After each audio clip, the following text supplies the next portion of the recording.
Hello, peeps and hello, peppers. Let's see where this ends. Like, if it's under 1.5 minutes, it's like on Insta, and if it's over 1.5 minutes, it's going to be on YouTube. I just wanted to say Happy Ash Day. Like, I know the Germans call that Aschermittwoch, like Ashen Wednesday, because this is like the day after Carnival, the day after the time where you could be a little bit funky, like before Lent. And let's say Iceland doesn't take it to this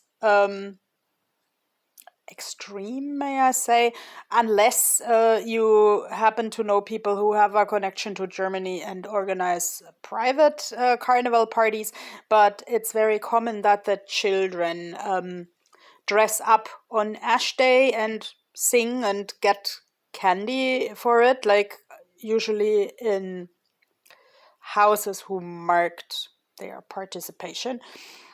Um, and I've seen some really cool costumes.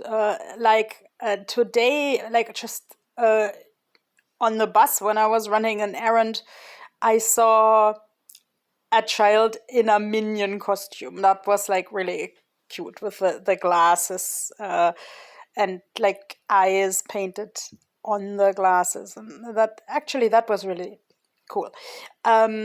Personally, I didn't dress up. Like last year, I dressed up as a fortune teller, and I also read the fortune for people, and I extra got this 8 ball app in case the people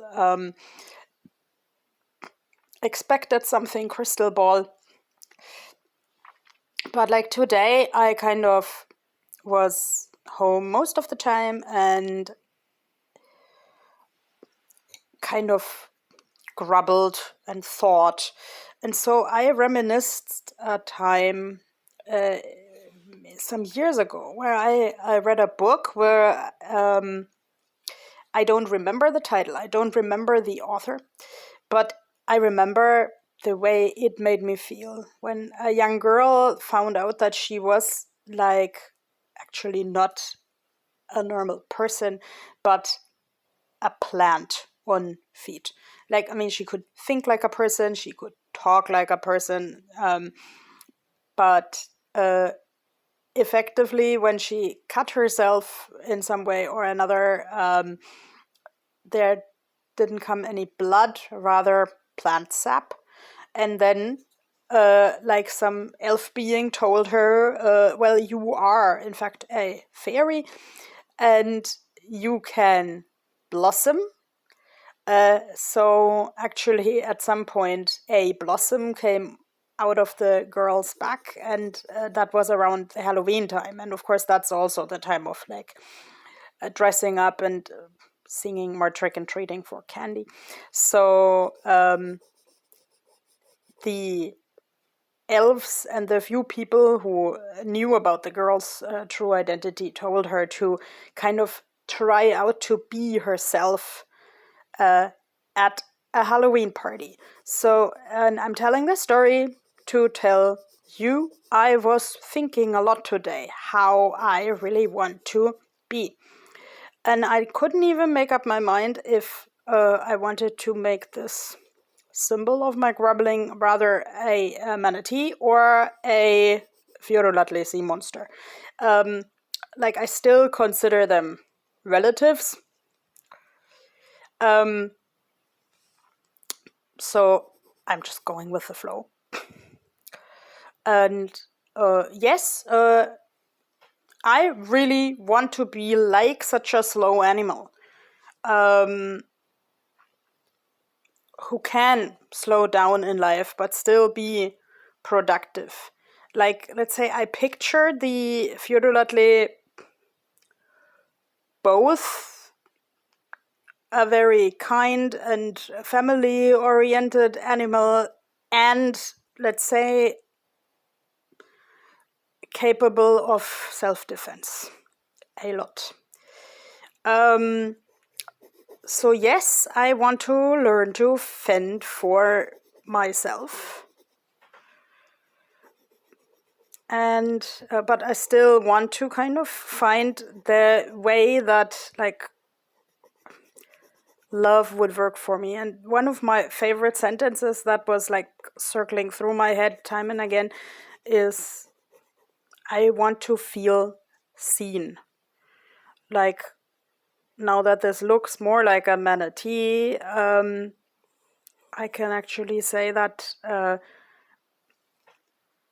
when I went to the zoo to see the manatees as a kid, they were like, of course, in a huge tank, and people threw lettuce into this tank. So actually, when you looked on top of this tank, then you didn't see anything except for lettuce. And then sometimes this nose came up and would like munch the lettuce. And I found these noses so hilarious. So, like, even as I got older and wanted to talk about, let's say, solutions for problems that I didn't see, I joked with close friends, the solution is under the lettuce. So, yeah, maybe I should pick up that thought and say today the manatee is a symbol of my self-empowerment. And I kind of want to be like this elven girl in the sense that I want to blossom. I want to find settings where I can blossom without people making strange comments about it. That's why I'm trying to kind of making a sea flower blanket. So theoretically, the animal could be both a manatee and a Furulutli. Like, to me, Furulutli still has legs and no tail fluke.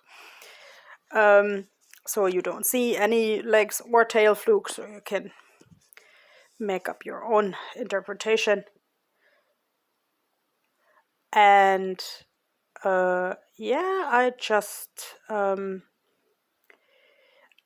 want to be happy with yeah, don't get me wrong. I'm totally happy with my friends. I'm happy that this YouTube channel is somewhat growing and that people obviously have some interest in the autistic discourse and my experience of it. So, but I also kind of want to be want to feel I have a purpose. I'm still looking for a job that actually really reflects my nature. Well, maybe I should entertain tourists. Like, there's manatee tourism in Florida, so we could, I don't know, special Frida Dream World tourism. Yeah, okay, you're tourists in my dream world. So happy to see you here. And yes, happy blossoming to you. And happy Lent. Like, when I listened to German online radio today, I also heard that Lent should be a time to let go of old baggage. So I hope this will be like a slow, good, joyful time of letting go of old baggage and making room for new things. Bye bye.